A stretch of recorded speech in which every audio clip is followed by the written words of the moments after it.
बात उत्तर प्रदेश की। चुनावी राज्य है। विधानसभा के मॉनसून सत्र का आज दूसरा दिन है।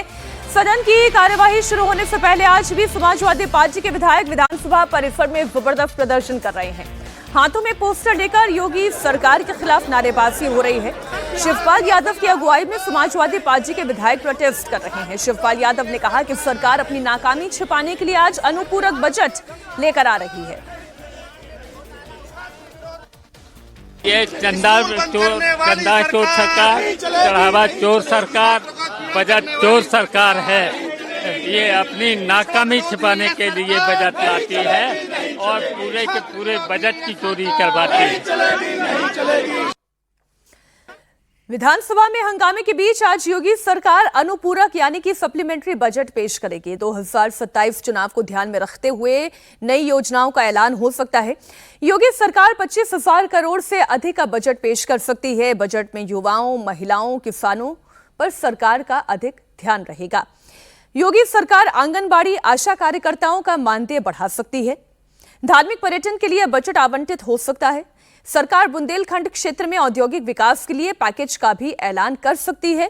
तो इंतजार रहेगा आज सुबह 11 बजे का, जब अनुपूरक बजट पेश किया जाएगा। लेकिन इससे पहले बात 27 की जोर आजमाइश की। अजीत जी, अगर हम बजट के इतर अगर देखें जो इस वक्त समाजवादी पार्टी और बीजेपी के बीच में चल रहा है, एक ऐसा कैच पॉइंट इस वक्त समाजवादी पार्टी के हाथ में है, राम मंदिर चढ़ावा चोरी का मुद्दा, और फिर उनके सॉफ्ट हिंदुत्व की राजनीति, क्या वो उन्हें फायदा पहुंचा सकती है?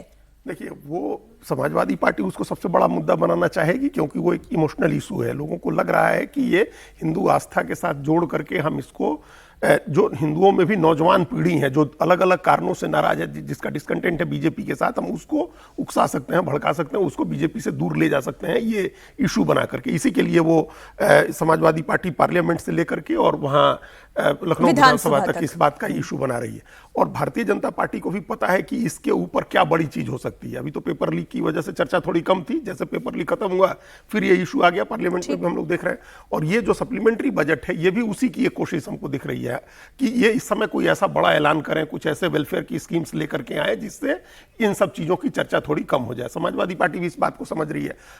अन्यथा कोई कारण नहीं था कि अभी तो बजट पेश हुआ होगा मार्च में और आप अगस्त में फिर अनुपूरक बजट लेके आ रहे हैं। अनुपूरक बजट आता भी तो आप शीतकालीन सत्र में ले आते, क्योंकि उसके बाद बजट नई सरकार ही पेश करेगी। तो ये अभी आ रहा है, आमतौर पर नहीं आता है। इसको समझिए ऐसे कि आमतौर पर नहीं आता, ये रिवाइज एस्टीमेट में आ जाता है। आप अतिरिक्त खर्च कर दीजिए, ये आएगा, उसके बाद हो सकता है कि डेफिसिट हो जाए, आपका जो फिस्कल डेफिसिट हो जाए, बढ़ जाए वो। ठीक है, अनुपूरक बजट पेश कर रहे हैं, इसका कोई ना कोई पॉलिटिकल मतलब है। आप कुछ बड़ी योजनाओं की घोषणा करके और एक ऐसा मैसेज देना चाह रहे हैं जिसमें जो आपका आस्था वाला मामला जो है उस पर ज्यादा फोकस न बने। हैट्रिक का बंदोबस्त कर रहे हैं, उसका बंदोबस्त किया जा रहा है।